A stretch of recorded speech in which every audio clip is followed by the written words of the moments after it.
No,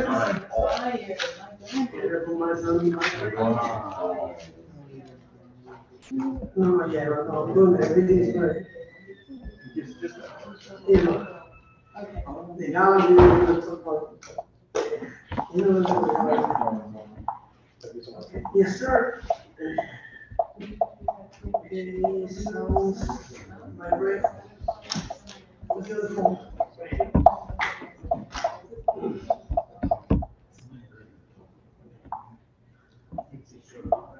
Okay. I'm with you 100%.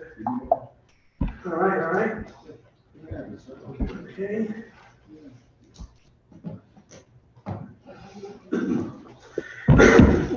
Let's do this. Let's call the meeting to order. We can start now. He has the right. All rise.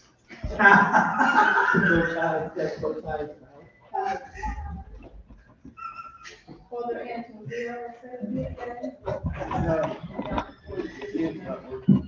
Oh, you gave us a dud, man. Oh, new battery? Oh, memory full. Yes.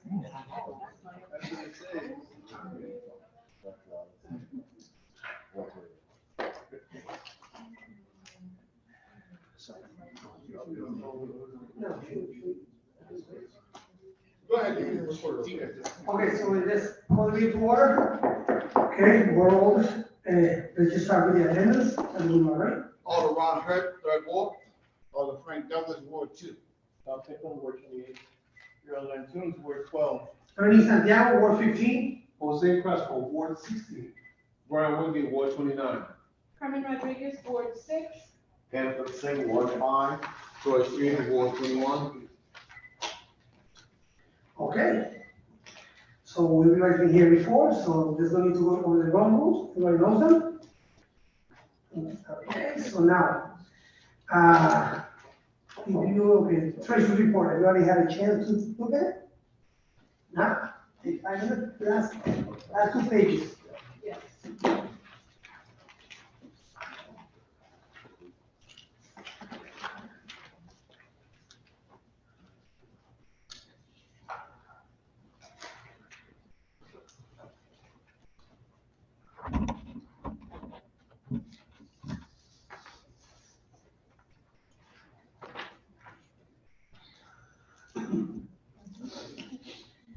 As you read it, anybody has any questions?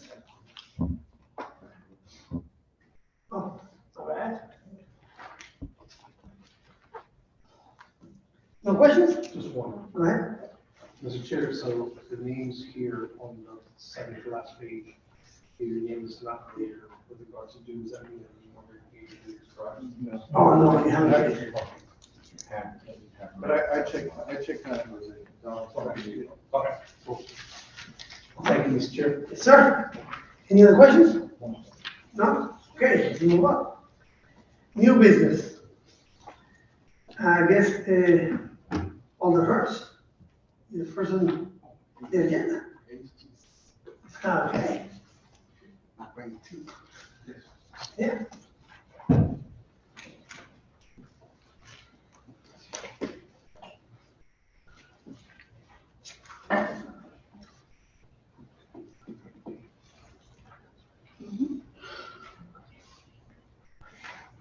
I'll come up to the table. Yeah.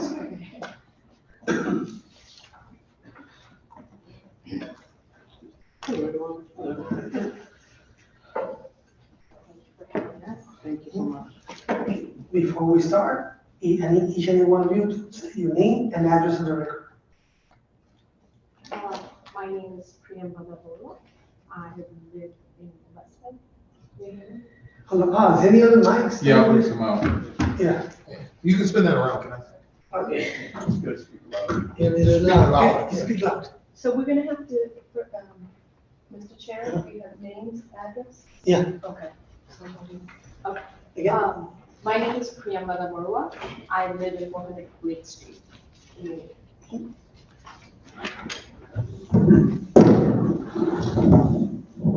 Sure, it's her. Everybody share. She's all set. Go ahead. So I'm Renato Polimante. I live in Upananda, the opposite, near heaven. I'm Ashley Lowe. I live at 436 Orange Street in New Haven. My name is Brendan Stilner, and I live at 128 Matter Street, Hampton. I'm Ron First. What's the new address? Oh my God. 574 Caucus Avenue, New Haven. Thank you for allowing, Okay, now, is that way? thank you for, Mr. Chair. Not Mr. Carries. Mr. Chair, thank you, like Mr. Caucus, for allowing me to present this awesome team on tonight. It was in 2020, I was stricken with COVID-19. Actually, the day that the government shut the state down, I was diagnosed with COVID-19.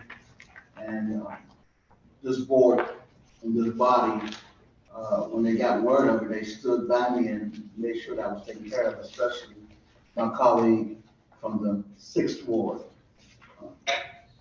That was a gruesome 33 days. I was homeless at that time. The car that I was living in caught fire. And I ended up living into the 3rd floor of the outreach of the church, which I stayed up for 33 days and suffered. Within those 33 days, I've had so much mental anguish. I dealt with so many thoughts in my head that were like that were so unreal thoughts. One, whether I was going to live or die. It was very hurtful. I was up there by myself all alone, no one to turn to. Family and friends couldn't visit me. I had to go downstairs and pick up food off the front porch. My pastor, who I call my spiritual mom, would FaceTime me and pray for me. Not only that, when I went to Yale and had my test, their words to me was, when they called me on the phone, was, you have COVID. And there's nothing we can do to help you right now. They said right now. They didn't even have no type of treatment, no anything. It messed with me mentally. Many of you heard my testimony of how I suffered. Unemployed, no insurance, homeless. But I was healed. Some people will say other words, but I was healed for 30 days. I took the COVID shot, but still, it messed with me mentally. All kinds of thoughts racing through my head, thoughts that were, maybe I should have just died. Well, I had nothing to live for. And nobody to turn to. So I'm here today because I have had this opportunity in life again. What we call a second chance. A lot of people who have ever had any type of trouble and have to do time for it, they come out and they get a second chance. Well, I had a second chance at life. In my profession as a clinical supervisor, people with mental behavioral health, a lot of our patients where I work at are in their addictive behavior because of COVID-19. Put them in a bad situation where they turn to drugs and alcohol, or just thoughts that were unreal, unnatural.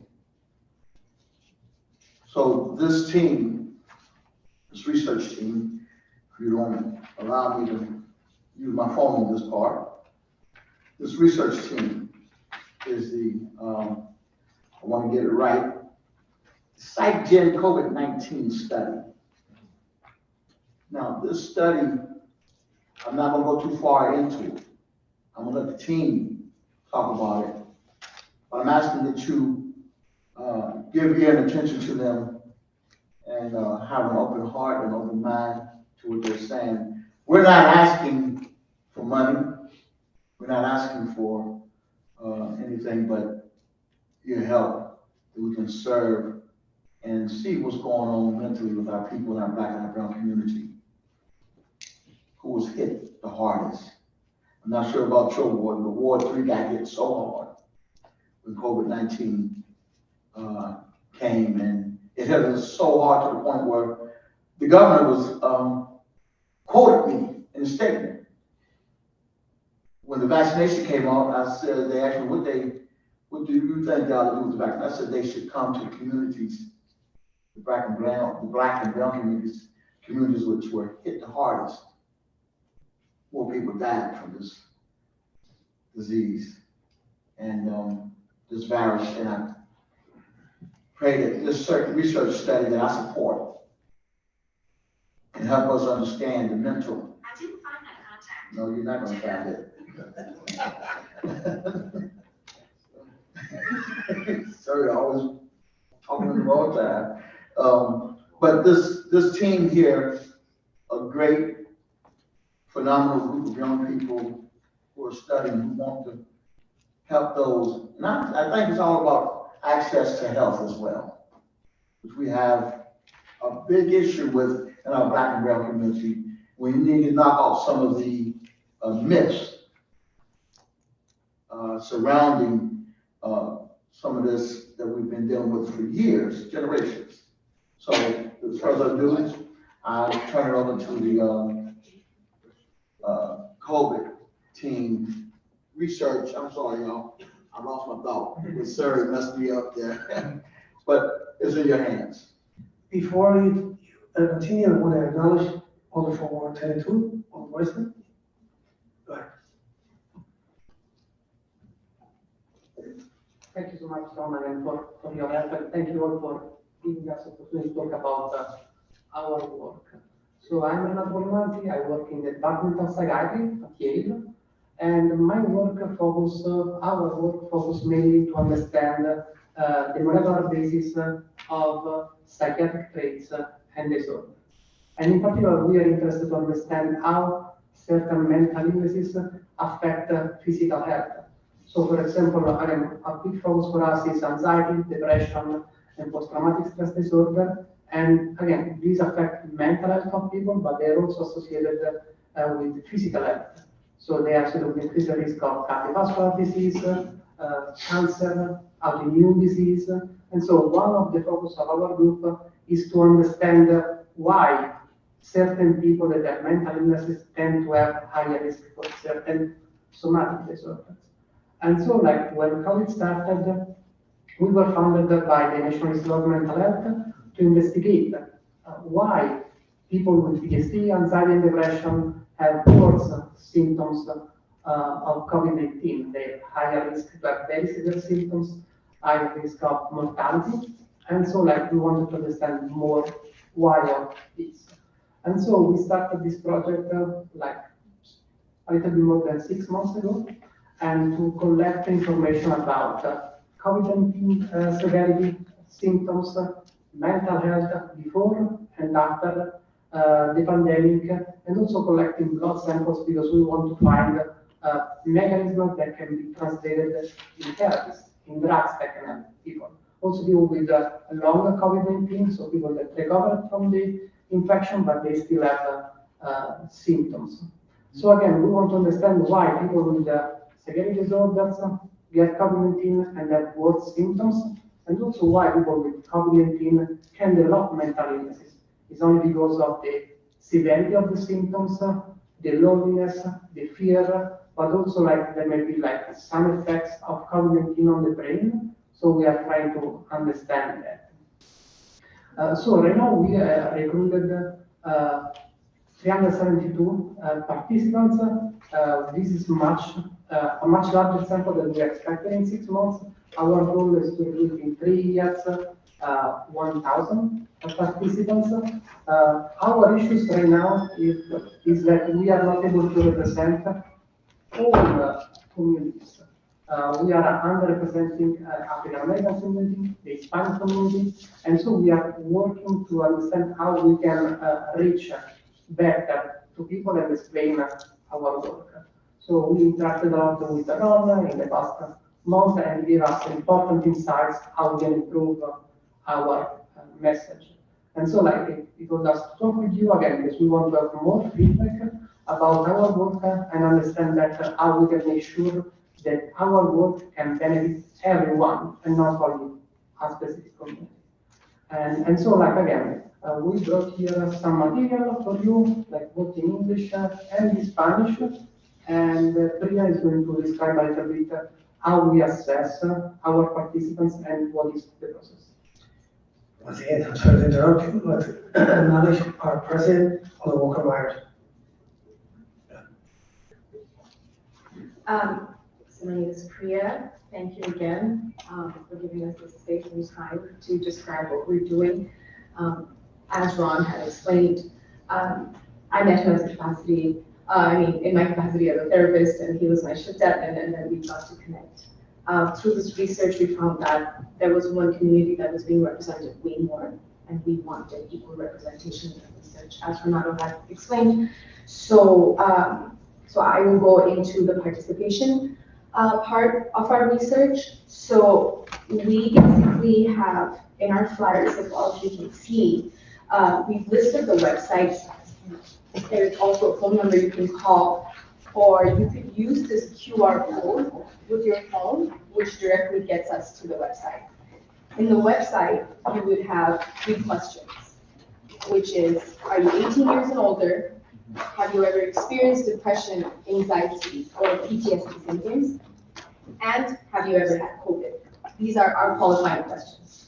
And once we get answered yes for all 3, you're qualified. So once we go in, after we get your qualification, we're going to go through some of the questionnaires that ask you more in detail about some of your experiences with anxiety, depression, or PTSD. After which, once that's completed, we invite you for a blood draw, which takes about 15 minutes or less, and then we compensate for about $120 per visit.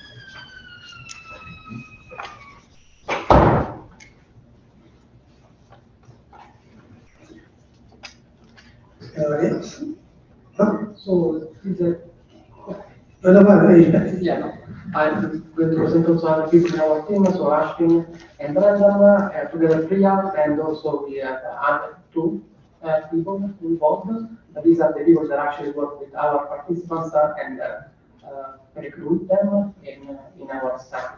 As I mentioned, like again, we are improving the way we are creating material in Spanish to reach out to the Hispanic community. Currently, we don't have the entire assessment in Spanish, but we plan to have it ready in a few weeks. And so again, we would like to have your feedback about what we can do better to reach out to diverse participants. Sir? Yeah. Okay. Let me start asking my question. Exactly what do you need us to do to help you?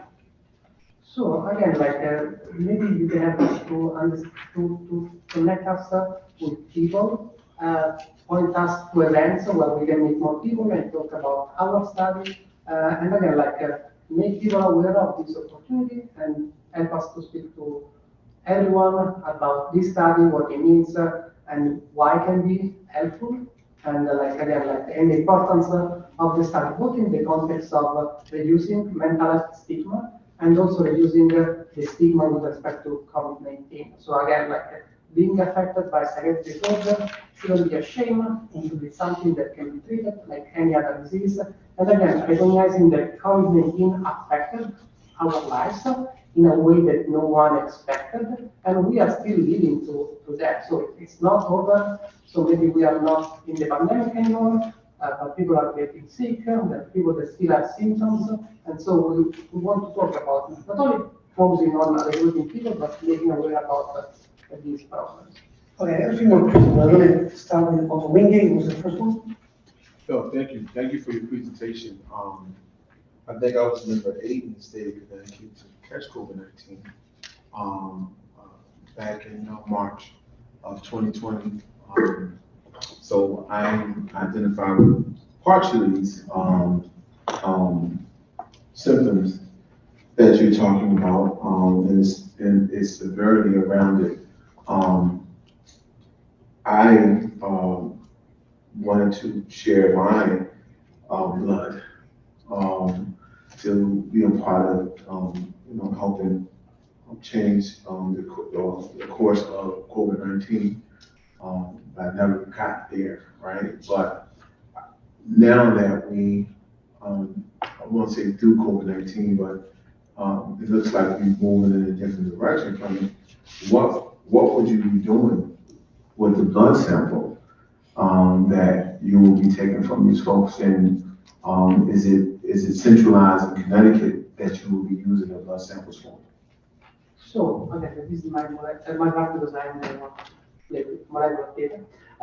So again, we are going to collect blood to do genomic analysis because again, we want to understand if there are people that are predisposed to have this comorbidity between COVID-19 and mental illness, but also to understand how mental illness and COVID-19 can change certain molecular aspects that can predispose towards symptoms.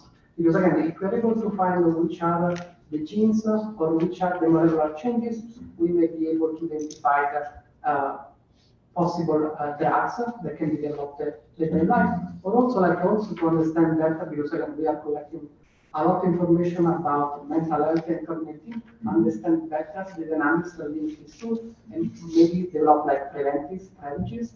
Again, one issue is that currently our sample is over-representing one community, and so whatever we are finding may not be translatable to other communities. So we want to be as diverse as possible, because in this way our study can be informative for everyone, and not only for a group of people. Thank you. Thank you so much.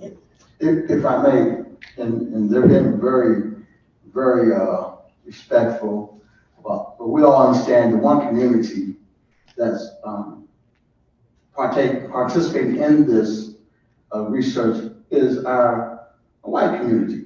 They're the ones that's doing the participating, but what they want to do is across the board, how it affected Black and brown.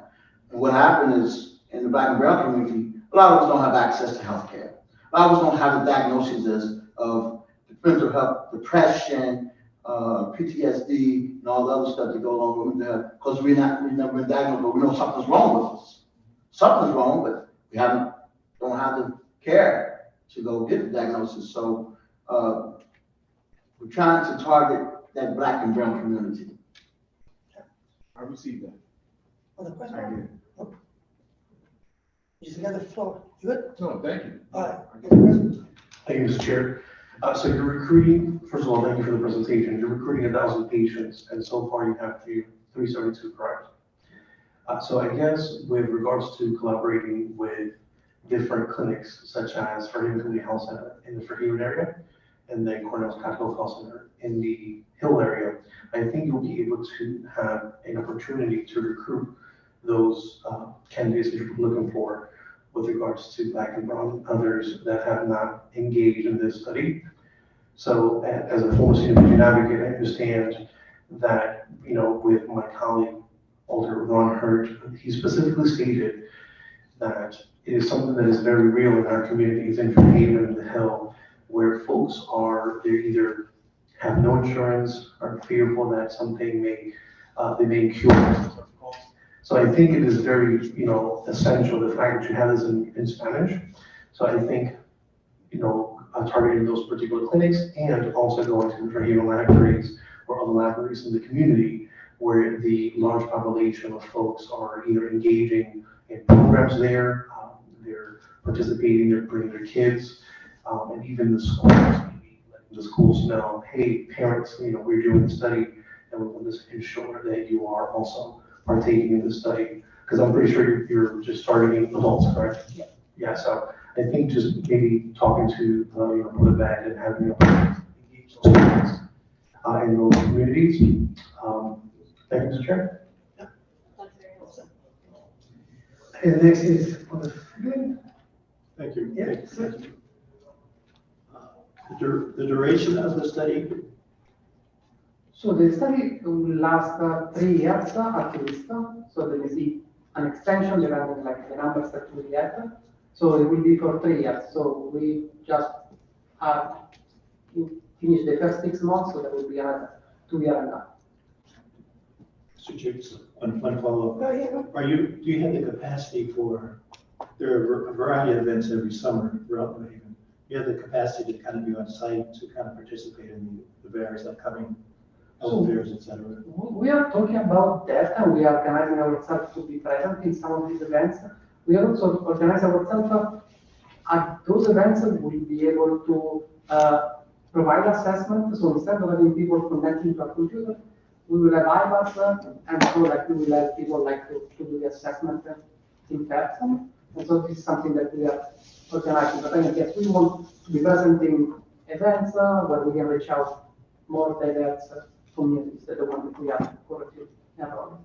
So if we were to send, do you have the capacity to participate in various upcoming health events, community events that are taking place this summer? I think we should be able to do it. Like again, yeah, there is part of the team, but we have other people also involved, and so yes, we should be able to do it. Because just as an example, Chair Santiago, we had the major event the first week of August, the Puerto Rican event on the green. Yes, I mean, that's on the 12th, right? maybe shared through you. Yep. It's almost 12, if I'm not mistaken, it's the raising of the flag at the green, so there's plenty of brown and black people there. Actually, some white too, don't get me wrong, but. Yeah, again, like we want, as you are us to, Yeah. we have the events where we can be, we can reach more people, so that would be great. Thank you, Mr. Chair. Other Rodriguez? Yes, thank you, Mr. Chair. So What- I, The mic, please. my apologies, my voice carries. Thank you, Mr. Chair. I too want to thank you for your presentation.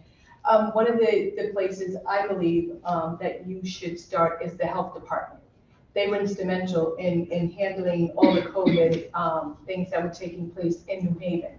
My other question is, when you talk about comorbidity, and you're also going to be doing this study for 3 years, what is going to happen to the clientele of folks that come? My fear is that you're going to do a blood draw. Are we focusing just on the COVID specifics? What if you get someone who has not seen a medical provider in years? Now you're finding diabetes. Now you're finding hypertension. What follow-up are you doing? Because a lot of times, and I'm going to say this for the community that I've worked with, many are mistrusting because we start this study and then money leaves us and there is a 3-year study.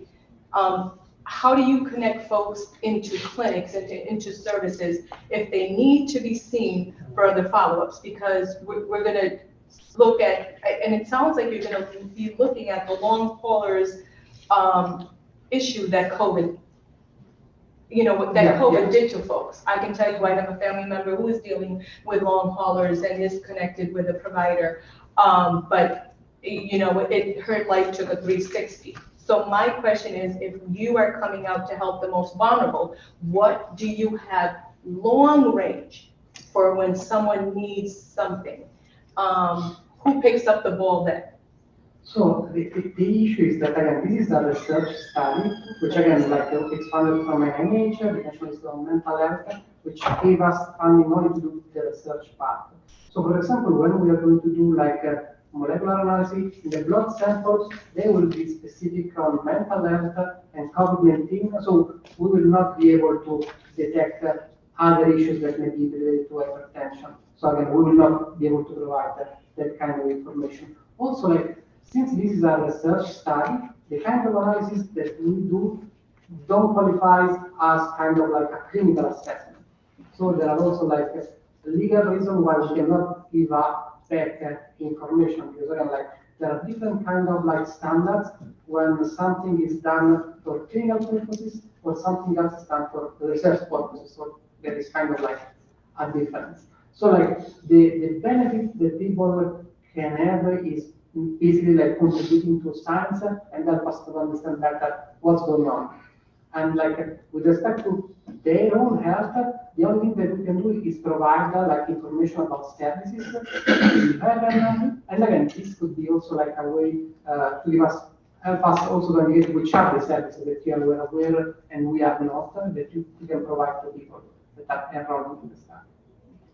Just a follow-up question. So when you're doing the blood draw, because I know you're giving us, I'm doing the blood draw, you're going to do a specific blood draw and you're going to look for different markers in that screening. Can you tell us what screenings you're going to be looking for in that blood draw? Of course. So like we are going to analyze different genomic markers. So genetic variation, so variants in our genome that respond to both physiological traits, so height, BMI, like body mass index, our weight, and like characteristics that are physiological. But also there are some variants that are supposed to health problems, and the one that we are going to study are like mental health. And then we are going to analyze two other markers.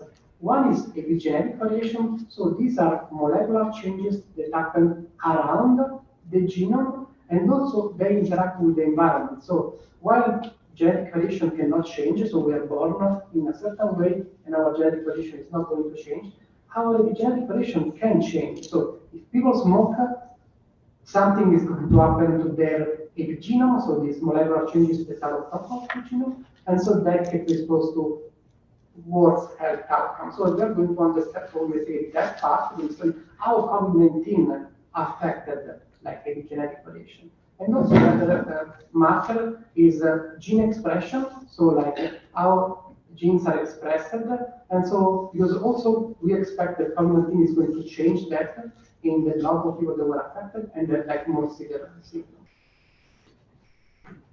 My final question, Mr. Chair. So just to be clear, just to be clear, if you do find something, your intentions are that you're going to connect them to clinics in the surrounding areas of New Haven so they can then follow up, because you're doing the study, I heard that, and if you find something that they need further assistance with, then you're going to ensure that you have Fair Haven Clinic's number, the Hill Health Center's number, the primary care centers, so that you can hand someone that they're going to do follow-up, because you're doing the study, now they need follow-up, and you can't provide that. I get it, you're doing the study, now they need further follow-up for any medical things, not COVID on what you're testing, but you're going to be handing them off. We call it a handoff to a provider so they can be seen and followed up. So the difference is that since it is a research study, the things that we are looking at, they are not like clinically validated. We are discovering new things. And so that's why we may find something, but we need further study to understand, this is certainly causing something bad, or it's simply something that happens to people, is not related to anything. The kind of like referring to people is that people during the assessment may kind of understand that they have certain issue and may ask to one of the people involved, okay, so during your assessment, I understood that I may have anxiety. What do you recommend? And so in that case, we will provide links to possible studies. So again, one positive thing about the study is that we can help people to understand that mental health is an important aspect. And again, having issues they can be healed. You can find cure, you can find assistance. So like that's what we can help more side to people. Thank you. You answered my question. Thank you, Mr. Chair. Can I say something? I think it sounds like, even though we can't, look through their responses and say we notice these things, but I think saying it might bring something up and at the end include specific local resources might be something that the Black and brown community might need, and maybe they don't have that or they're not thinking about it, but saying like, this brought anything up and you thought, like, one time when you were a kid that was mentioned to you, or maybe your parent has it, maybe these are resources you can reach out to, because I think right now, at the end of the assessment, we mentioned these some national hotlines you can contact, but it sounds more like local focused community-based ones might be something that, they might not really trust or know about these national hotlines, but something, if they haven't passed that building before, it might be something. Do I have that right? Is that? Yeah, that's what I'm looking for, a connection. That's what I have. Thank you, Mr. Chair. Thank you. Anyone? Alder Wingate? Yes. How would the compensation be allocated? Like if I'm sharing this with someone, right? And I'm going through the process and I'm talking to them, and they ask me, and I'm talking about the 120, right? If you do this research, right? Is it a gift card? Is it a check? Is it cash app? I need to know. Sure, of course, I of course. need to know, Okay, right? Because I want to know all the nuances that when I talk to someone, I can tell them what it's about. Of course, like, one thing that we discussed about, we wanted to make it as easy as possible. And so Okay. like cash was the thing that people can use immediately, and I need to know. If I'm going to be an advocate for it, of course. I need to know all the parts Yeah. that I can share with them and say, I think you should do this, or I don't think you should do this, right? Yeah, it sounds like making it clear that paid Fine. cash would be very helpful. I like mine enough. Yeah, right on the flyer, not just sort of buried in a document. I appreciate you. I want to acknowledge on the order 427. All the questions? Thank you, Mr. Chair. And speaking about advocacy, so I know the research primarily is done in a controlled environment. Is your team mobile or is it strictly stationary where you want the candidates to go to you versus you going to them?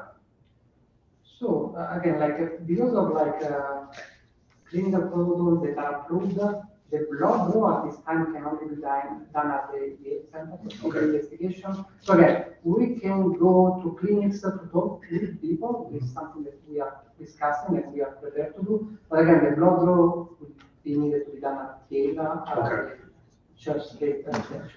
The reason why I ask is because I'm not sure if you're familiar with service coordinators in different housing complexes, especially for seniors. Those are the most marginalized communities because they don't have transportation access. And therefore, the majority of the services they take are either from in-house. And so with my experience, I've been able to get several organizations like Give a Human Health, Mammography to come in with a bus and bring that service to ladies. And then in general, for every patient, we were able to get 3 different dates for them to come to the place, to the actual complex, and service hundreds of seniors and those with a disability with regards to COVID vaccination, flu vaccination, take their vitals, and ensure that they're getting wellness check, given that they're limited in the resources and transportation. So that's why I wanted to ask that question. Yeah, again, we have this limitation at this time, but again, we are kind of want to do things better because we have this diversity issue in our study. And so again, we are going to discuss all the suggestions that you gave us, and definitely this is seems like really important.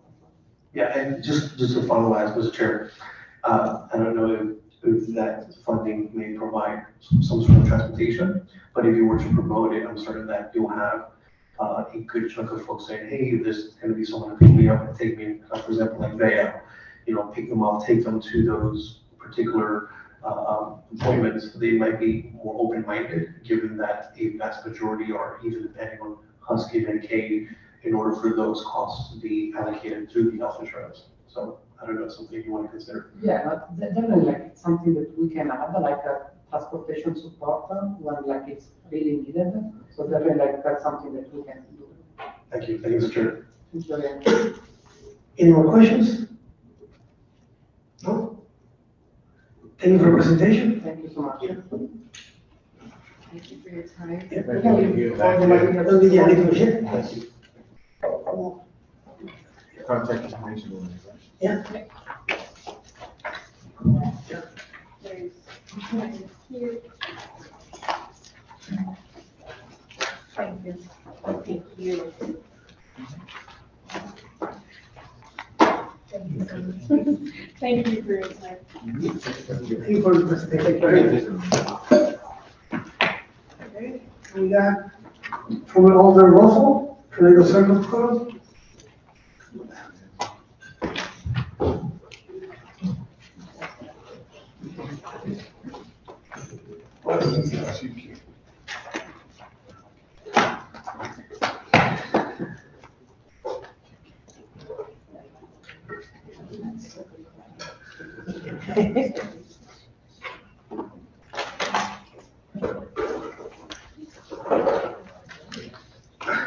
Good afternoon.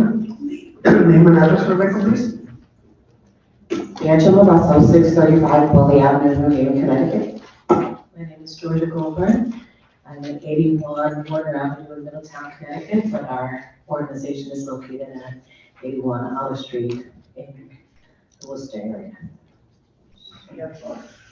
Good evening, and thank you so much for having us in Prompton. I would like to thank our Alder, Richard Furlow, for allowing this opportunity to take as Alder Santiago said, former Alder for Ward 27, and prior to being an Alder, I was a child care provider inside my family child care provider, and was still doing it up until I was serving. So anyone who is a parent of a young child or knows someone with a young child understands that finding and keeping quality, affordable child care is tough, especially for our Black and brown communities.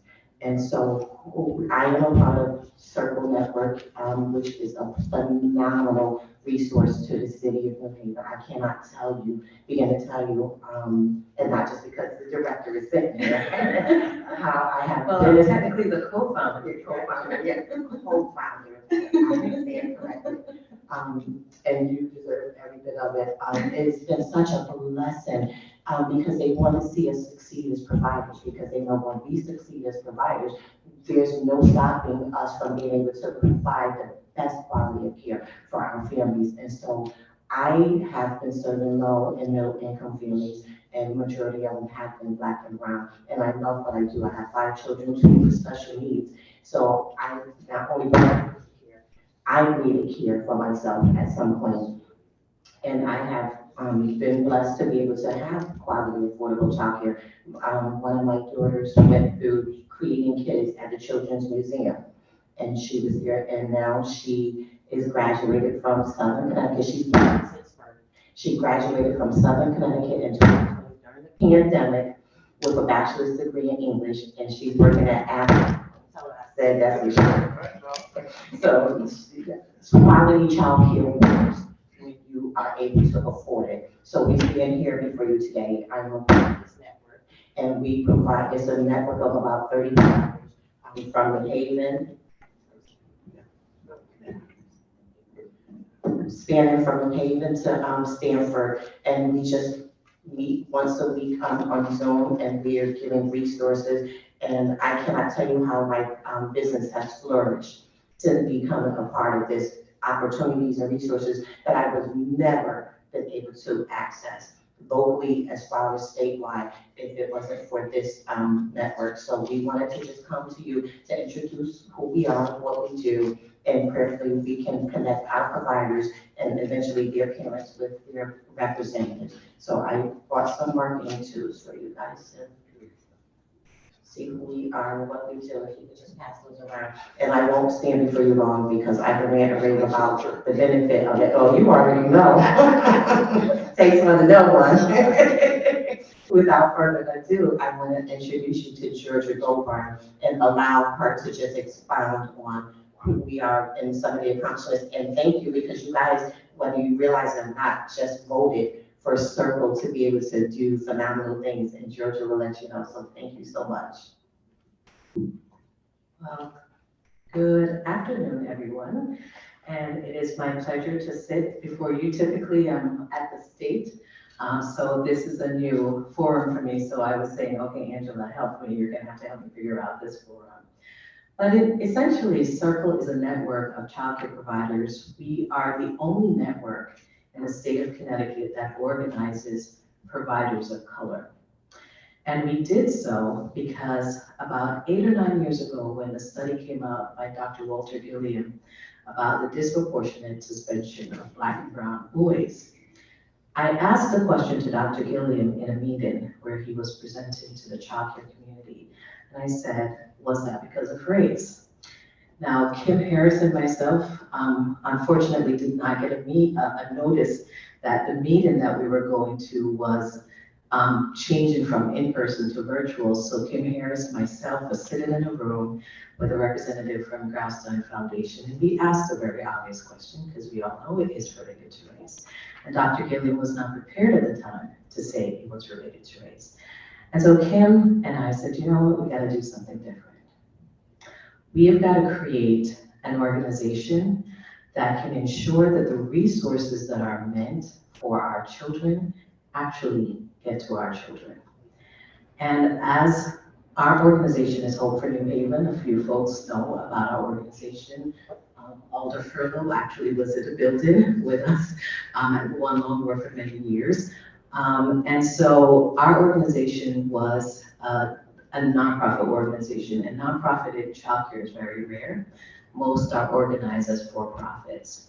And many childcare businesses are family childcare businesses, so they're really very small. So they don't have access or the capacity to basically go after resources that's available for our community.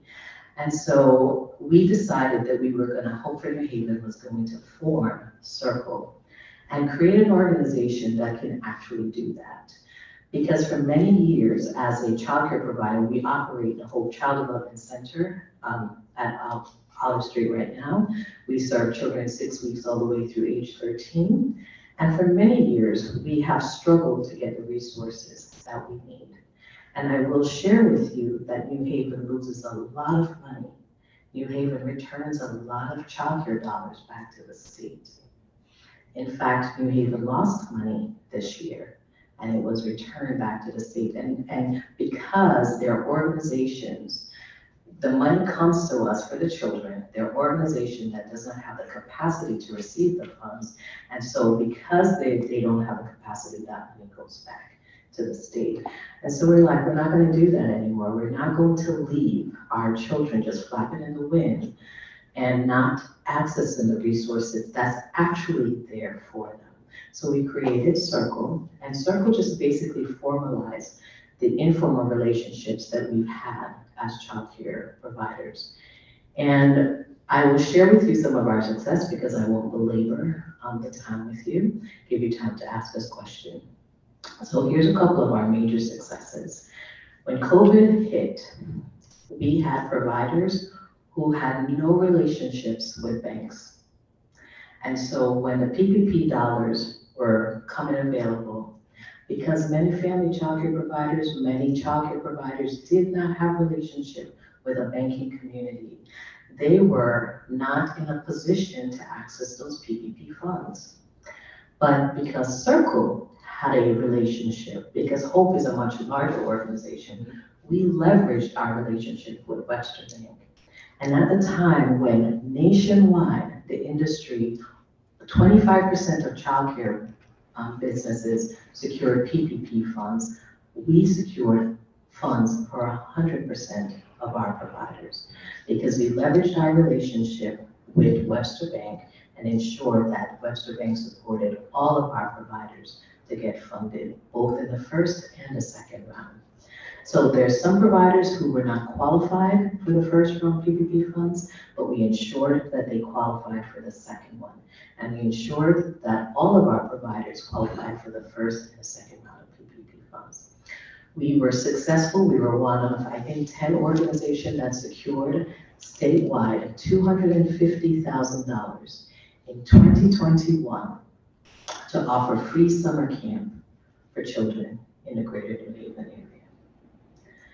We just secured $1.2 million from the state of Connecticut to ensure that childcare providers who are serving infants and toddlers will be funded and parents can have access to newly made available resources for the infant toddler grant. So Angela was one of the recipients of that. Circle has been organized to ensure that when the dollars are there, there's an organization that can go and get it and make sure that the people who are serving the children that those funds are intended for have access to those resources. We've just been approved by the Board of Alders, so I want to personally thank you to manage $1.6 million on behalf of the city for early childhood education workforce. And we are proud of the fact that we did beat out United Way to manage this fund. Thank you so very much. And we were selected to do this work by the city because for many years we have created an apprenticeship program. And what the apprenticeship program does is respond to the report that Dr. Gilliam came out with, which is implicit bias, the follow-up report, that affirmed that in fact there was implicit bias at play, and that because the people who are in front of our children don't look like our children, then they cannot connect with our children in the way that they need to. And so those biases plays out in harsher suspension and harsher punishment for children. So we did not need a second report to know the truth about that. So after the first study came out, we decided that we were going to create a minority recruitment retention program. So we have been working in the city for the past 8 years to identify people who are in the community, who are underemployed and who are unemployed. And by the way, we get funded every year through CDBG. So I do want to thank you for that as well, to support this initiative. And we just find people. Welcome again. And we just find people in the community that loves children, that looks like our children, that is from the community, and who we know that if we give them training and resources to be the best educators, will be a valuable resource in that. So we have been doing that on behalf of the state for about 8 years. And part of the reason why we were selected was because of our history in actually doing this. We've secured funding to make that work happen, not just locally, but statewide. And we want to continue to serve the city of New Haven. I do want to say it has been a challenge, and it is a challenge, and I'm going to come and basically selfishly ask the board another favor and help in some other ways, because our organization, Hope, has secured a commitment of close to $2 million to create over 200 childcare spaces, as well as 8 family childcare businesses and a special education school. But we may have to move that $2 million out of the city because we have not made any headway in securing a space here to do it.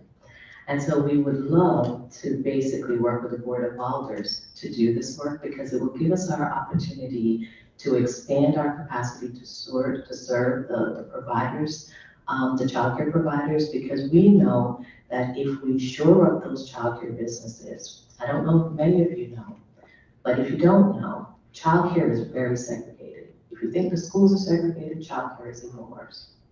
So the majority of Black children are being served. I can always go, I'm a consultant for the state, by the way, an education consultant. So when programs get into trouble, I'm the one that they usually call to come in to help. But I can always tell who the director or owner of a childcare business is, because based on the children, I know who's at the top. If I see a lot of Hispanic children, I know the director owner is Hispanic. If I see a lot of Black children, I know the director owner is Black. If I see a lot of white and Asian children, I also know the director owner is white. And so children are segregated along racial line and by extension, economic line. And so when childcare facilities are serving majority Black and brown children, then the resources that these families lack also impact the resources of those facilities. So a part of Circle work is to mitigate that by ensuring that if the parents can't access those resources, if the facilities cannot access those resources, we will access those resources and act as an intermediary to make sure that those organizations receive that. So I'll stop right there and just open the floor for any questions that folks have. Thank you for the nice presentation, really nice work. I guess the queue we got on Wingate. Thank you again, former Alder. Thank you for all that you're doing. Thank you for your presentation tonight. Question is, when you say we need a building, a place, are those existing places or are there new opportunities for this to participate? Well, we currently have a facility at 81 Olive Street. And in order for us to add the family childcare businesses that we want to expand the circle offices to include some training spaces for our providers, as Angela said, we meet every Saturday on Zoom, and we basically bring training to bear for those providers. So we use some of those CDBG funds to do training. We would like to do some in-person training as well, because not everybody do well with training on Zoom.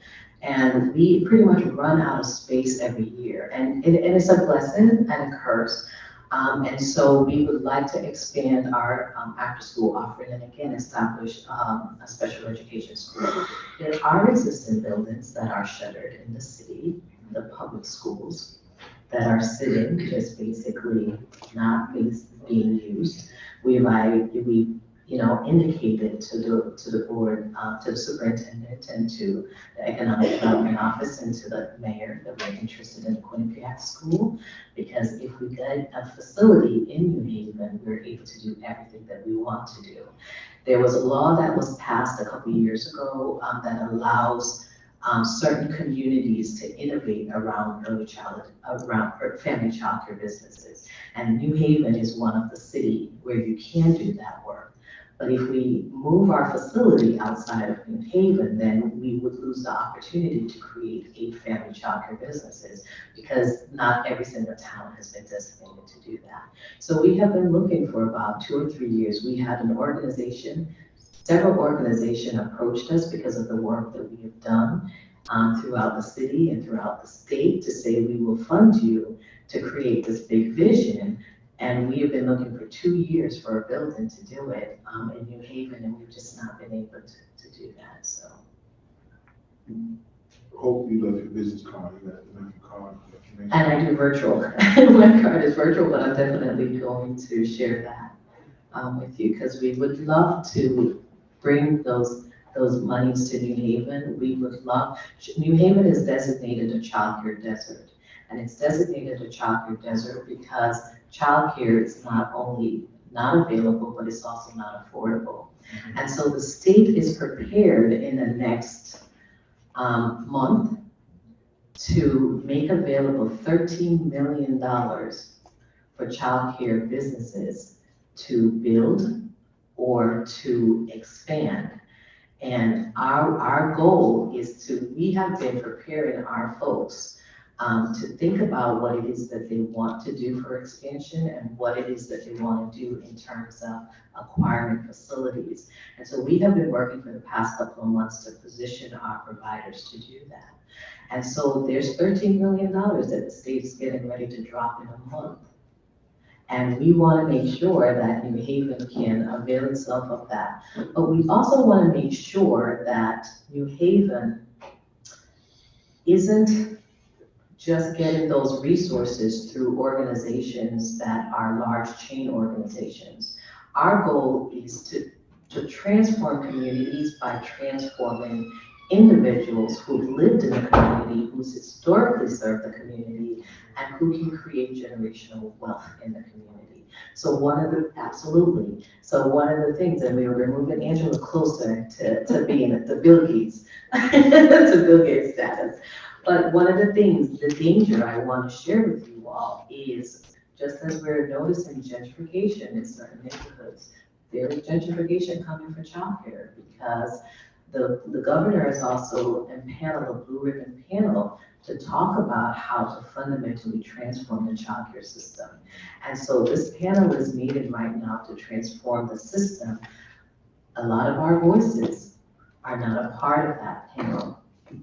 As a matter of fact, we were just notified yesterday, an organization contacted us and said, we'll fund you to find the parents, because they know we are connected to the community.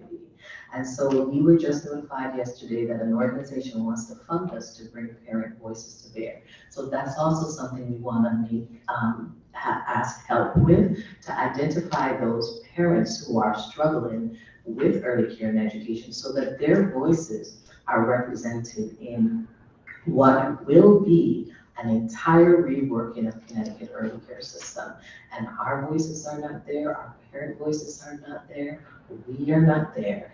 But there's a group that's about to present to the governor in the next couple of months what their vision for childcare will be, and the governor is going to be acting on that. And I will share with you, a big part of the governor's vision really is about giving large businesses tax credits or giving businesses money, large businesses money to build childcare facilities for other large businesses. And there is no real consideration around the people who are the progenitors, the Black women who created the childcare industry and have propelled the childcare industry to the place where it is right now. The majority Black and brown women who have been working in this industry. And our fear is that those people will be pushed out of ownership position as more funding come into this space and relegated into the classroom, because of course, we have to meet equity quotas. And so the way that they're going to address equity is to make sure that parents have access to free childcare, teachers of color are in front of children, but we are more important in people of color owning these businesses, because we are the ones who started this industry and has kept and propelled this industry to the place where it is. And so we want to also put that on the radar, that is an absolute danger, especially in the city of New Haven, because it's who has the resources oftentimes that get access to facilities or get access to certain additional resources from the city to do and to serve certain communities. And we are worried that as more funding gets targeted towards the city, you are going to see outside agencies who have never served in New Haven, who were historically not interested in serving in New Haven, come into the city primarily for those resources and not to serve the families and the folks who have been here, like Angela, who has been doing this work because, again, she had a personal stake in it as a parent, especially with special needs child. And I will also share that I met Angela when I was a teacher and I taught her daughter in elementary school when I was a teacher at Highville. And so we are the folks that are on the ground doing this work for many years, and we are fearful that as more resources are targeted towards this industry, that our faces we will be pushed out of the ownership positions of these facilities. Thank you. Thank you, Mr. Chair, and wonderful presentation. Thank you for the service that you do. My question is, do you have the capability of utilizing the funds for development or for taking a structure that's already there and rehabbing it to create a specific? That's the whole point of the funds. Okay. That's the whole point of the funds. The reason why I ask is because, at least in my, I'm privy to the fact that in Fairhaven, there's multiple either foreclosed homes or just homes that have been vacant for 10 plus years. Mm-hmm. And they're, 2 stories, there's multiple homes that can be utilized for a center. Mm-hmm. And for example, Fairhaven Community Health Center, there was a particular property of Lloyd and Grant, and I was able to connect them with, City Hall. They were able to acquire that particular property that was vacant for many years. And now they're providing additional resources to the community for physical and mental health. Mm-hmm. And also there's the Spanish American Merchant Association up in the businesses in Fairhaven, and perhaps utilizing their business. For example, they have a second floor completely open and vacant where they can provide training. There's a computer lab, there's a conference room. So maybe collaborating with that and see if you can also look at different businesses that have been vacant up and down Grand Avenue, and maybe utilizing those spaces to provide those development trainings that you're looking for? And then my question also is, what about those existing childcare centers or those individuals that are providing childcare? Are they able to reach out to you and say, how can I become a better childcare provider? Or can they become more certified to maybe get a second person to help them out? Because I know that throughout the community, there's like one person in the first floor and they take care of 7 children. And so they have their own daycare, but it's like, how can they expand with the limited resources here in the table? So I'm gonna let Angela take that because she can talk from a personal perspective of how Circle has helped with that. What I will say is, speaking of those empty facilities, my hope and my advocacy will be, because we were instrumental in changing the zoning laws that will allow family childcare businesses to easily become group homes. But what we want to have access to is we want to be able, because you also just approved the United Way $1.4 million for those expansion grants. And what the vision can be and should be is that women, primarily, because that's our focus, women of color, can purchase some of those abandoned houses and convert them into not only their own personal homes, but also convert them into family childcare businesses or group homes. So that's the work that we're gonna do at the state level to ensure that some of those things can happen.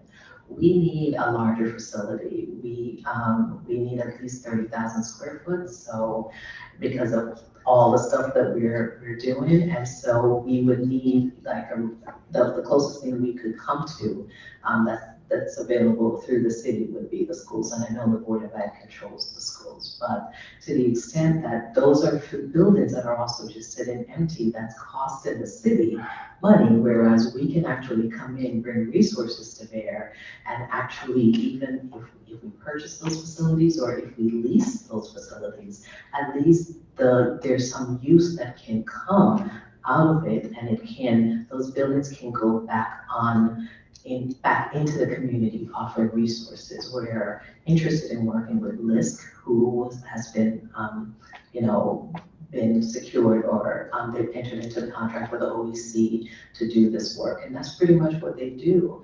They identify community partners who are on the ground doing this work, and they give you the financing to take buildings that are just sitting shuttered and renovate them and put them back to use into the community.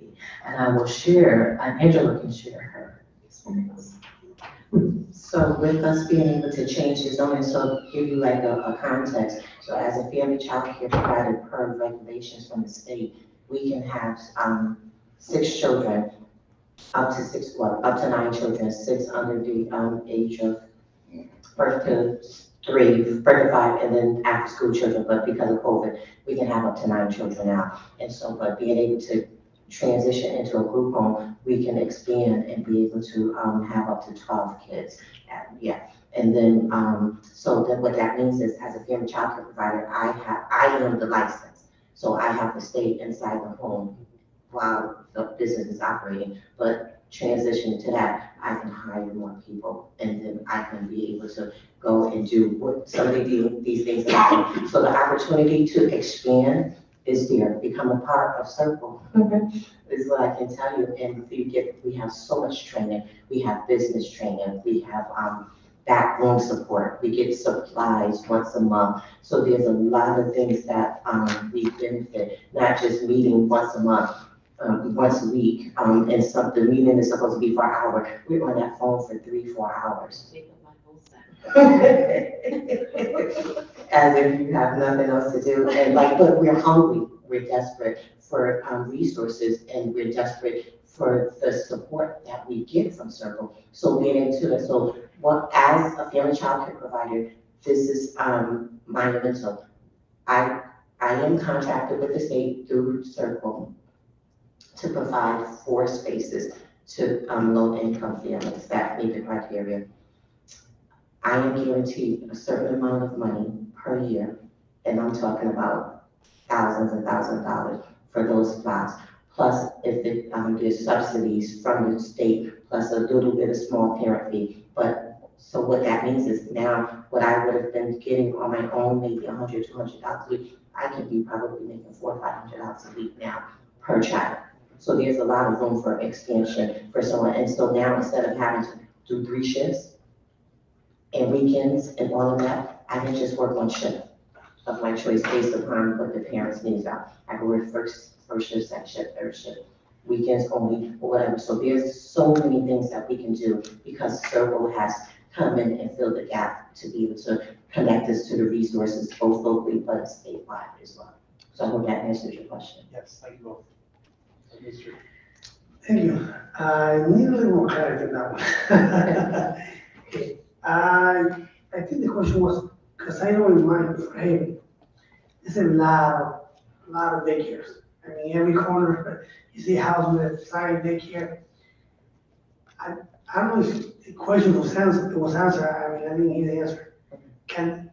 How can they reach out to you to expand? I think that was, I mean, can they reach out to you? Can we give you your number? They call you? Okay, they go next week. So especially now, Sure. now that Circle has the grant from I the don't feel- city of New Haven, it's not just for Circle members, it's for the entire city. So we need help getting the word out to as many providers as well, because now they'll be able to have access to these resources as well, and not just through our organization, but through the other 2 organizations, or was it United Way just happened to? So United Way and Circle just secured those funds, and so the city of New Haven will be doing a massive marketing campaign, and we are just waiting patiently for them to do that. We don't want to overstep our bounds. And that way, we will be connected with every single childcare business in the city who wants to access that $1.6 million. And then, based on any additional interest they have in joining Circle, they're absolutely welcome to join Circle. And we actually supported, because we were a staff family childcare network during COVID, and we actually supported over 200 childcare businesses in the state. So the state did ask us to step into that space and to support those folks. But again, people have to make a decision that this is where they want to be, and people have to want to know about the resources, but also access it. So we're hoping that once the mayor announces, these grants, that more folks will be more aware of Circle. And as you all become more aware of us, we're hoping that you can talk about those resources with your constituents and certainly refer them to myself or to Executive Director Tammy Robinson, and definitely Angela, who we have brought on to consult around organizing parent voices, because those voices are absent in the spaces where they need to be. Definitely, I'm definitely tell. Now, talking about space, have you considered, because there's a bunch of Catholic schools that have merged that are unused. Have you looked at those? There's not a lot of those facilities. Well, there's a few, at least I know St. Aidan's merged with something else, San Jose Lima merged with St. Francis. Well, now it's we. Because there's a few schools out there. I don't know how the building is, the condition. Have you looked at those? I mean, that's an option you could if you want to look at it. We have considered those, and we do have a realtor that's working with us. Again, some of those spaces, it has to be in a certain neighborhood, but this comes from our current facility, because we don't want to disenfranchise our existing families by going to someplace else. Or because childcare is about where parents work and where parents live. So we want to find something that's really close, so it wouldn't be that difficult to travel for I'm parents. going to throw that out there. Thank you, I appreciate it. Yeah, well, the question, Just to finalize, what is the time frame for that education for those who are looking to become an apprentice or teacher's apprentice? So it depends on who's funding the program, and it will give me an opportunity to share that we're actually in the process. We secured about $500,000 last year through the state to pilot a workforce program. They don't call it an apprenticeship program. So we have been partnering with the New Haven Public School, and we are hoping to publicize that shortly. And we have been working, and I've identified about 8 high school students that are currently being trained through us. So the vision for that workforce program is for the next 2 years, those students are going to be training in our facility as well as taking courses through Southern. And we are also going to offer early child education courses. And at the end of that program, they are going to graduate with a dual degree where they have their high school diploma plus our early care initial credential. So that's a new partnership that we're actually working on with New England Public School, and that is 2 years. The vision is to create a 2-year program.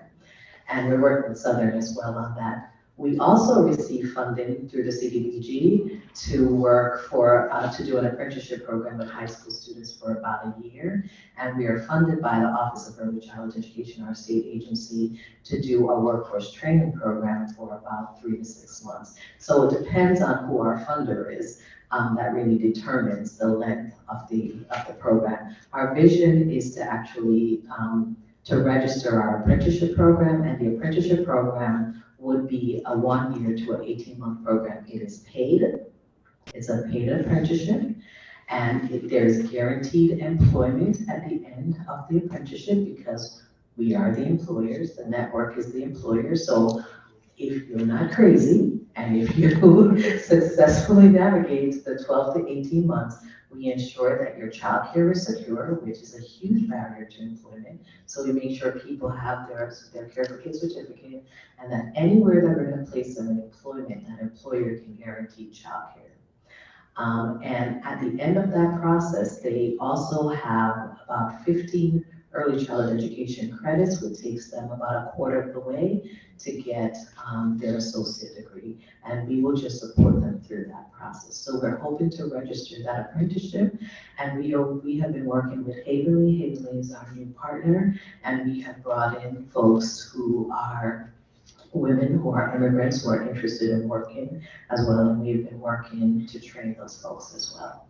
We are hoping that when we go before CDBG, we can get all the funding that we ask for, because we don't always get all the funding, and then we have to basically go out and find additional resources to sort of like cobble together a program.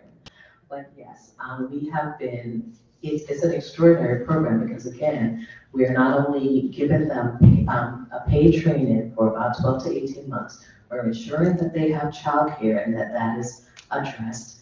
And we are guaranteeing employment because as a network of 30 childcare providers, we know who the employers are. So we just train them and then we say, okay, where do you want to work? And we say, here are the list of employers that you can choose. Sometimes they don't choose our network of employers. Sometimes they'll go to a different place. Some people want to work in a public school, so we have placed people in the public school for employment. And we're hoping when we formalize our relationship with the New England Public School, that we're not only creating an early care pathway, but we're also creating an elementary school pathway as well. And then we will work with Southern to ensure that people have the training. We are guaranteeing employment. New England Public School, I'm pretty sure, will guarantee employment for those folks who are looking to be paraprofessionals or educators. But again, you know, that's our vision for the apprenticeship program. And can I just add that once they're working with us, they also have access to becoming privy to degrees for bachelor's and or associates, because I'm a current student myself now, getting a bachelor's degree, being paid for because we're committing to quality. So free education is definitely on the table as well too. Excellent. Thank you, Mr. Chair. Thank you, Mr. Chair. A quick question is, are LULAC and all our CAN members of Circle? So LULAC, which fits the profile of a Circle network, of a network provider, is not a member of Circle. And LULAC would not be a member of Circle because LULAC has tons of resources. LULAC can go out on their own and secure millions of federal dollars and millions of state dollars. So while they fit racially, their families fit racially the profile, LULAC is not a center that needs Circle. All Our Kin is not a provider. We work closely with All Our Kin. So for instance, All Our Kin was one of the staff family child care network. Circle was one of the staff family child care network. So the state funded both of us to work in the city of New Haven to support family child care providers. And we worked very closely with All Our Kin to change legislation around group home. So All Our Kin is a network of providers they serve providers statewide. We target who we serve. We're looking for programs that serve a certain profile of families and who cannot on their own go and secure the funding that they need to do the work that is required for our children in our community. Thank you, Mr. Chief. Alula may disagree about the resources, but that's all right. Any more questions? Well, thank you for that nice presentation, very, very informative. And I'm definitely going to have some people reaching out to you from my neighborhood. Have a good day. Our neighborhood. Right, yeah. I'll see. Did everyone Yeah, get give me like 2 of them. Yeah. You get a couple too, Rich. Yeah. Thank you all. Thank you so much for having us. We appreciate it. And we look forward to connecting you with your parents that you're not connected with. Thank you. Thank you. All right, moving on to donation request. Cannon Boy Boxing, anybody here for that? Yes. Come on down. Great. Hello. See? Okay. Get the mic closer to you and name and address on the record, please. Name and address, Yours. I am Carla Creechay, 114 Shelby Terrace. Okay. All right, I'm Carla Creechay. I'm standing here for my husband, who was Coach Solomon of Middleweight Boxing in the Bridge Court in New Haven. We were invited by Mr. Ficklin, who I do not know my face. Thank you. Is that you? Okay. My husband always says. So I'm here in his place to talk about the power and the intention and the purpose of Middleweight Boxing. We serve at-risk youth of New Haven. Most of them are coming from single-headed households with no male representation for various reasons, whether it's incarceration, not involved with the children, whatever the case is.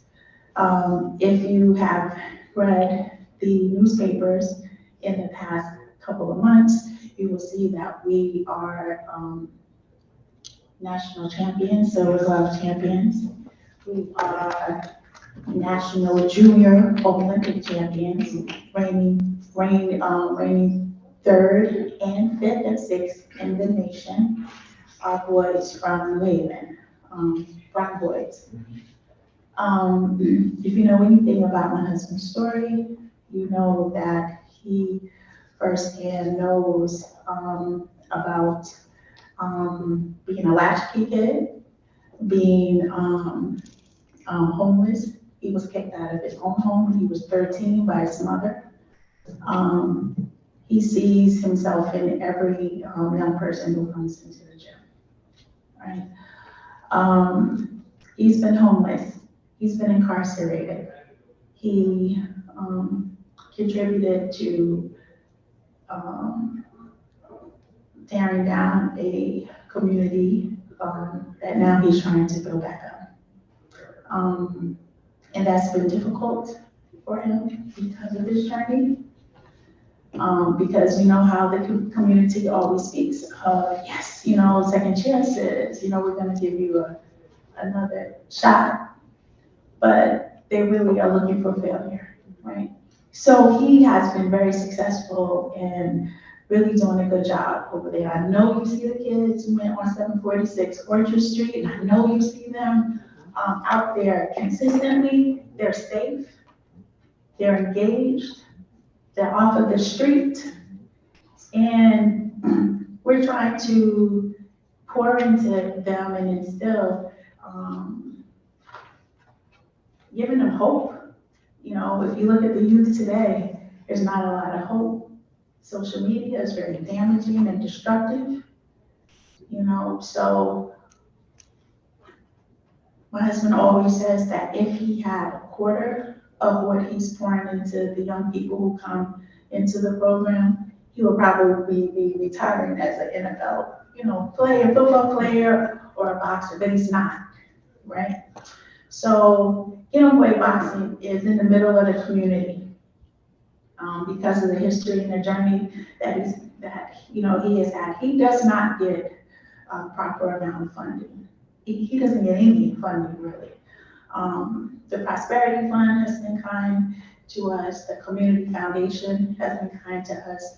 We love the Prosperity Fund because they believe in Black philanthropy, which we are also trying to move to that, position as being a donor advised fund foundation, because we understand the power of Black philanthropy also in our community. So a lot comes out of our pockets. We do, fundraisers and ask for donations and people in the community who can do, So we do have a summer camp that started on the 5th.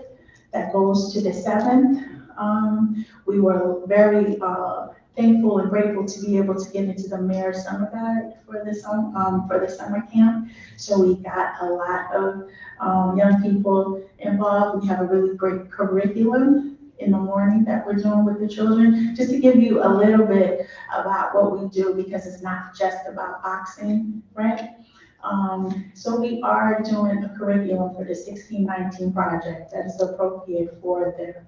We are instilling in them who they are, right?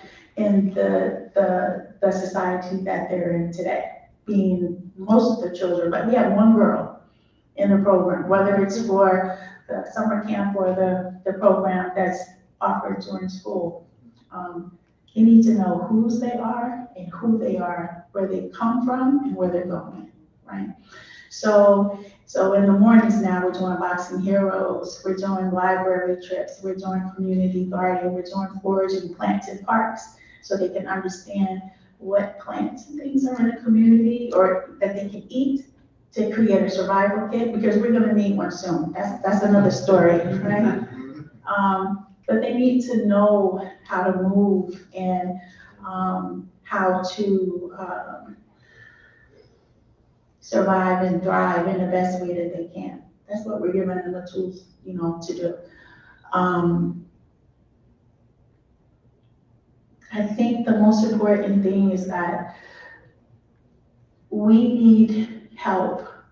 I mean, we're just doing enough to keep the lights on. Like, we're doing a little more than that, I'm exaggerating, but that's how hard our grind is, We are outgrowing our space, thankfully. But with all the gentrification and the thing, I'm not from New Haven, I'm from New York. So I've been up here for 8 years, so I see things differently. I see him possibly being consumed, in that space. So we're looking to grow, but we need help, and we haven't had a lot of help. We haven't had a lot of assistance. There are some people like Mr. Ficklin who stays engaged with, Solomon and some other people around who are interested in our success. So to ask you, to tell you how much we need a donation, we just need anything that will help us further our intention and our purpose in the community, because we know that we're doing a good job. He knows he's doing an amazing job, and people are beginning to finally see, what he's doing after 6 years, 7 years. So if you ask me a question, maybe. Okay, thank you for the presentation, and first of all, congratulations to your husband. Thank you. I read everything on the case at the championship, and I think it was in Florida, and he became No, we were in Texas. I know, they was down south somewhere, I was reading about it. Yeah, yeah. And, actually sent a kid over there myself, anyway. Okay. Regardless, thank you for what you do for the kids. Thank you. Amazing job, giving them a choice, get them out of the street in a safe place. Yes. With that, any questions from the, make it.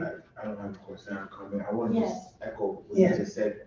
I honestly have been over there. Yeah. I was over there like 3 months ago. Okay. And met your husband and went through the facility.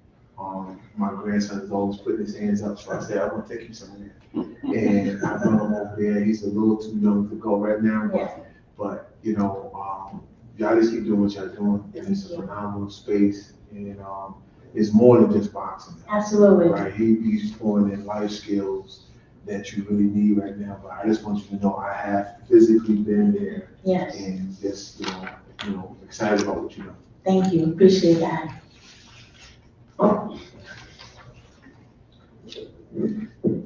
Yeah, I have basically have a comment also. I know Solomon, I have been down there. Actually, when the story broke, they thought that it was my ward, and I thought it was, I found out it was all the victims. Also, I see some of the boxers, the kids, they walk by my house like every day going. I see them going to practice, and saw kids, like kids. I was messing with them. So you going? So I was messing with them. But like I said, I know Solomon, you know, for years, and I think it's a very good job that he's doing, which I did. You know, I went by and I spoke with him 2 times, and you know, so I commend him. Thank you. Streeter? Correct. Yes. Nice to meet you. Any more questions? No? Well, thank you. You could stay and wait till we deliver it, or you could go home and have Lucas let you know. Okay, okay, thank you, appreciate you. Thank you for coming. Thank Thank you. you. Good work, yes, definitely. That's amazing. Okay, next is, NAACP Youth Council. Yeah.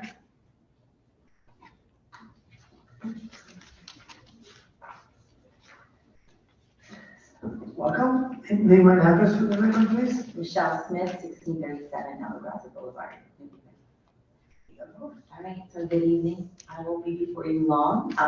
Last but certainly not least, right? So I am the advisor for the Greater New Haven Youth Council NAACP.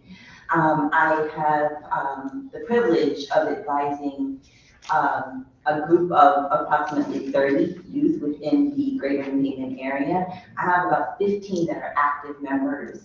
And through the pandemic, I give these kids a lot of credit because through the pandemic, they weren't able to meet and gather face to face, but they were resilient. They took what they had, and I was listening to the presentation earlier about COVID. They took what they had, and so for youth between the ages of 14 to 18, and they decided, we had a president and a vice president, and they decided that they were going to do calls. They were going to do virtual calls, and we had children, right? So they all were very savvy and tech savvy, but they got on these calls and they made connections within the city to bring different resources to the children of the Greater New Haven area. Mayor Elger came, talked to them about what it means to manage a city with Black and brown youth. And so they did that through the pandemic. What the NAACP does is they meet on a yearly basis. They have a national convention. And due to the pandemic, they weren't able to go. They had to do their national convention via virtual. So the convention is usually anywhere from 5 to 7 days. And they have workshops that these children go to. But you can imagine the attention span of a child during these times, right? And listening to these things. But so they did that. They were diligent. They did that. Last year, they were able to go to Atlantic City. I funded most of it because I wanted them to have the opportunity to go. So they have the opportunity this year to go again. And this year it's in Boston. And we have about 4 to 5 of them that are looking to go. It does require registration fees. They do have to pay for certain events. And then there's lodging and there's hotel. So that's what we're seeking your advice, but your support. What I would say is that these are young kids that are leaders for tomorrow. right? They're out there, they're on the ground, they support the, adult chapter with voter registration. Many of them are not old enough to vote, but they're out there. If I call them, I say, hey, we gotta go. They get to understand what their voice means, right? What it means to advocate for Black and brown individuals. And so I give them a lot of credit that they want to go. This convention allows them to have formal training, right? They get to see the president of the NAACP, they get to hear from him. Last year, they had Vice President Kamala Harris that spoke to them. And they're not just children in those settings. They get a voice. They get to vote, and they get to, you know, go up there and they get to state the article that they want to challenge. So, you know, we're looking for support to allow them this opportunity to go and experience that. Like I said, they're going to be our leaders for tomorrow. Thank you for the presentation. Any questions? Oh, go for it. No, thank you. Thank you for all that you do. I'm going to invite you now. Last time I saw you was at the block party. Yes. I want to invite you now personally to August 20th, Ward 29 block party. Are you inviting me personally or the NAACP? The whole team. You, the whole team, they come up. Thank you for the invitation. I will make sure we have representation there. I personally will not be able to attend as I need to take my daughter to move into North Carolina A&T. Nice. So I won't give it out. So I'm not just giving out on you. Well, at least you got an invite. But I will make sure there's representation there. You got one, I mean, I want. That's no business. New business. All right, no more questions? No questions? Thank you. Thank you. Oh, yeah. I'm just kidding, you all right? I'm ready. Okay, the next one is New Haven, New Hopeville Neighborhood Corporation. Anybody voted for them? So these, they reached out to me, or I reached out to them.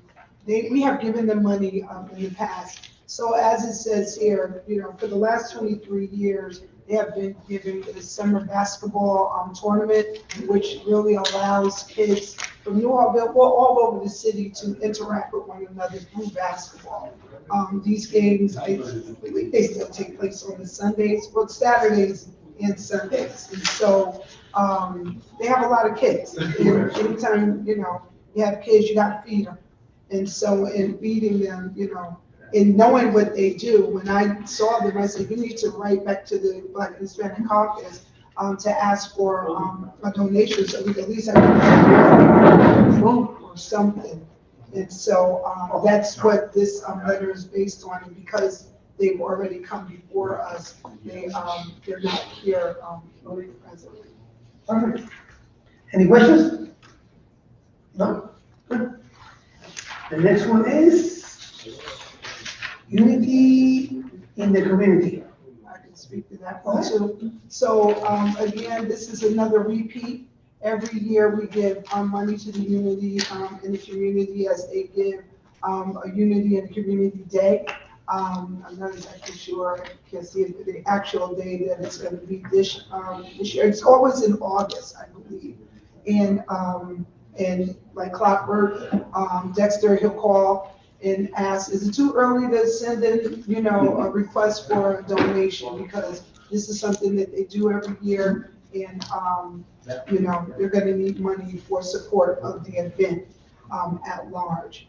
Again, $300 to get you some water and some fruit. So that's what this is. Questions? No? Okay. The next one, Village Drill Team Drumline. We've done this in the past. Oh, okay. Yeah, so thank you, Mr. Chair. Thank you, Mr. Chair. One of the organizers and parents on the Village Drill Team reached out to me because they're going to the Nationals and they needed some support. It's actually, they might have left yesterday because of the date of the caucus, so I told them what to do.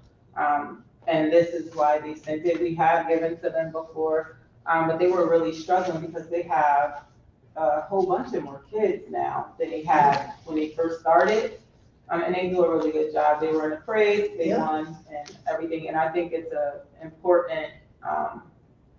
an important opportunity to support some young people that are trying to do, good things every single day. And they don't have a lot of support because they're a drill team. We know that drill teams sometimes aren't looked at as an entity to fund when you have, a whole bunch of other ones. So this is why it came today. And I believe that either they're leaving tomorrow or it's definitely this weekend, but I told them they should do it anyway. Thank you. Even if I met them one day when they were in the East Rock Park, I went over there and I talked to them, yeah. The orange and blue. Yeah. Orange and blue. I went over there. I saw them twice already. You know? Is it $300 as well for this? Yes. Okay. Any more questions? No? Okay, so. Need a motion, no? I make a motion to request all the noted, donations given by Boxing, NAACP, Youth Council, Newhaltville Neighborhood Corporation, Unity in the Community, and the Village Drill Team Drumline. I make a motion that we fund all these organizations the maximum $300 donation to provide them the support to support their identified efforts. Second. All right, second, discussion? Go ahead, Alderman. Thank you, Mr. Chair. I think all the organizations are worthy of our donation.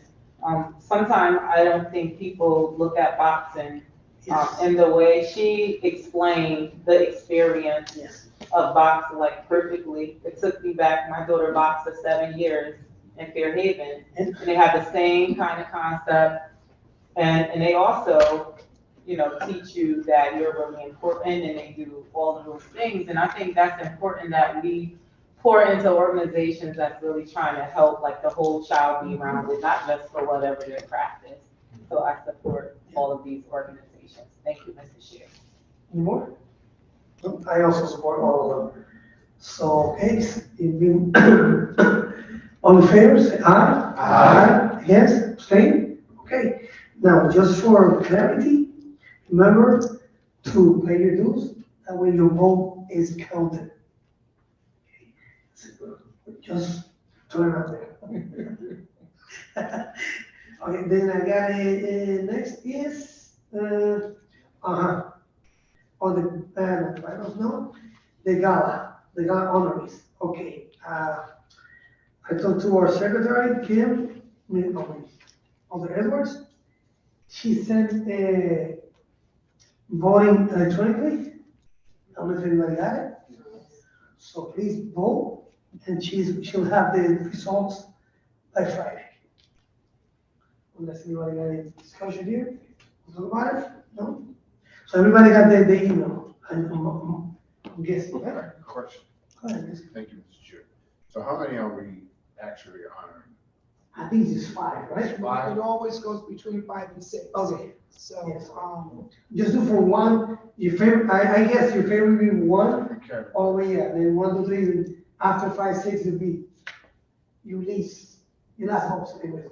Unless you just wanna do 5 votes, she's Right? just select 5. Select 5. you raising your hands, you tell me 5. Vote. I, Thank you, Mr. Chair. 5, all right? Any more questions? Okay. And everyone knows today is October 26th. Oh, yes. Oh, and by the way, do it as soon as possible. The voting, do it tonight? Yes, yeah, tonight is done like tonight. Okay, so any other business? None? Okay, so we got a Juneteenth recap? So Juneteenth recap, as we voted on, I guess during the May meeting to collaborate with the Q House around their Juneteenth event, which is also Father's Day. And so one of the things that they did do in recognition of Juneteenth, they had a movie night at the Q House.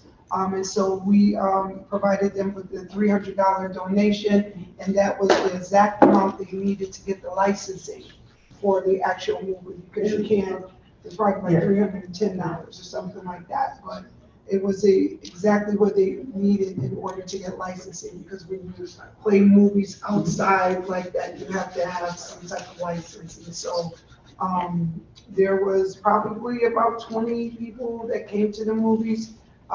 That's something overall the Caucus is trying to build up, like having regular movie nights, but, and they showed, what was it, Wakanda Forever, the second. That's it, right, the second Black Panther. Isn't that called Wakanda Forever? Yeah. So they showed that.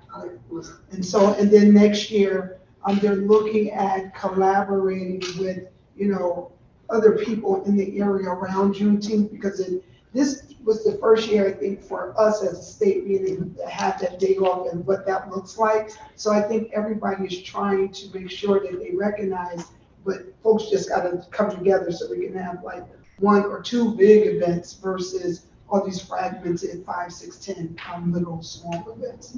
So that was the Juneteenth. Okay, so I guess no fundraising, no right now.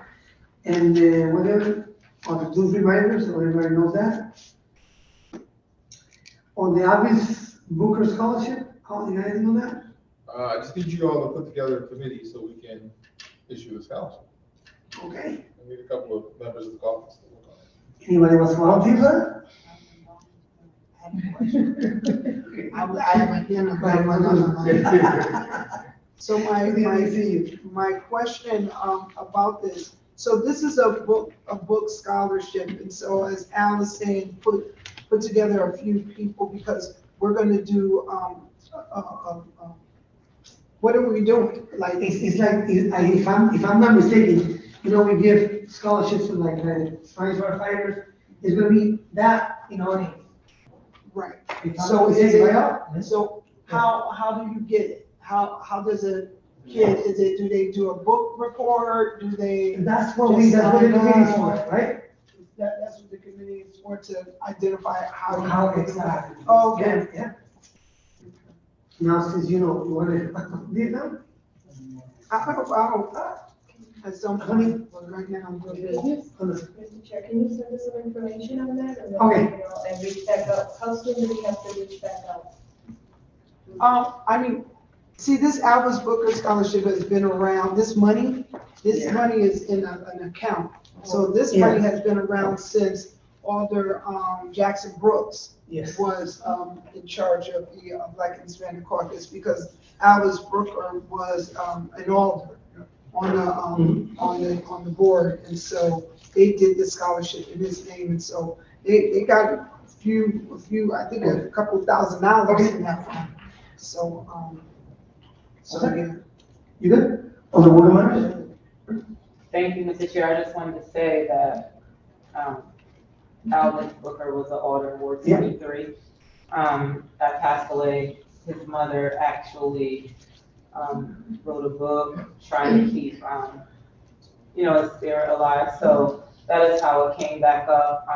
And the requirements of the scholarship, they do have, someone, writing things, because they work along with the Native Scholarship Fund as well too at some point. So I think it will be important,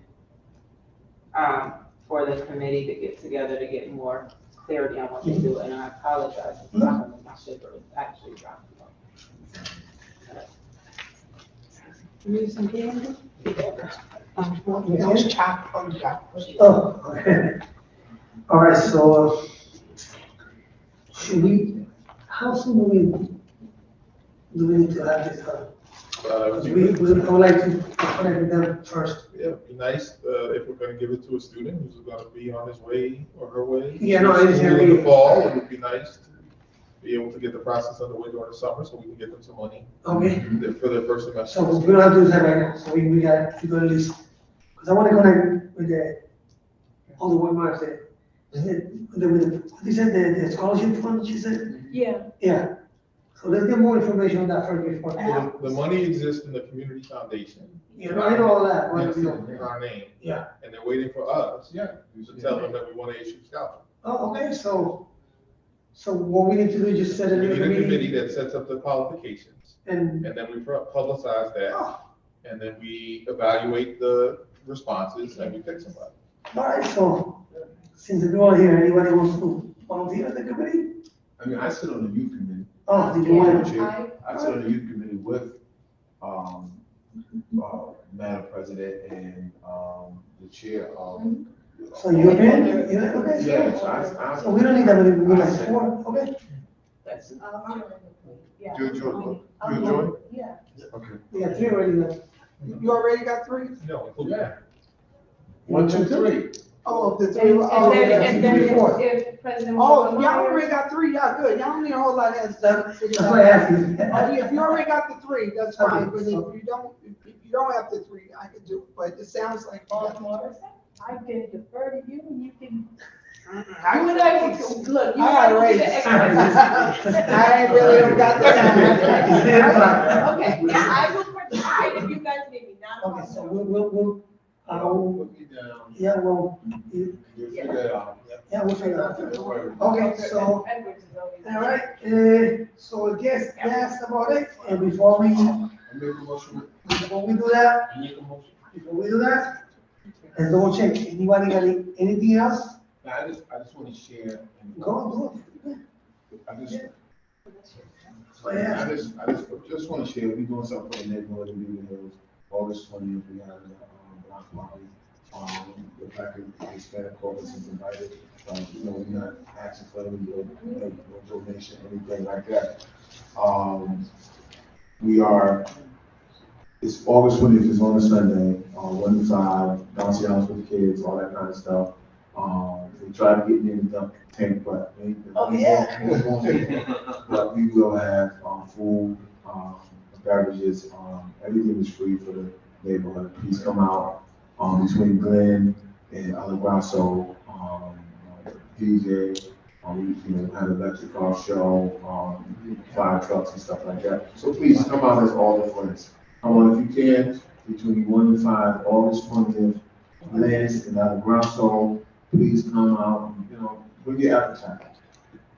Thank you, Mr. Chair. I just want to say that, want to piggyback off my colleague, Walter Wingate, that also in Fairhaven, we're going to have a block party for the youth, the children, in September 9th. But the organizer actually would need some funding, so there'll be some resources, so they're going to come in next month and ask for a donation as well. So just wanted to last year, I wanted to donate 100 burgers and 100 hot dogs, and then the community started getting together and started donating. So we were able to successfully have a wonderful day for about 80 to 100 children that were given a wonderful day. So we blocked off Glory Street between Wolcott and Sultan Stall, so we're looking to do that again. So I just want to put that in your radar, and the Black Hispanic Caucus is definitely invited to join us. Thank you. Wanted to make that announcement also, the DEW is having their, family fun day on August 26th, so you can put that on your calendars.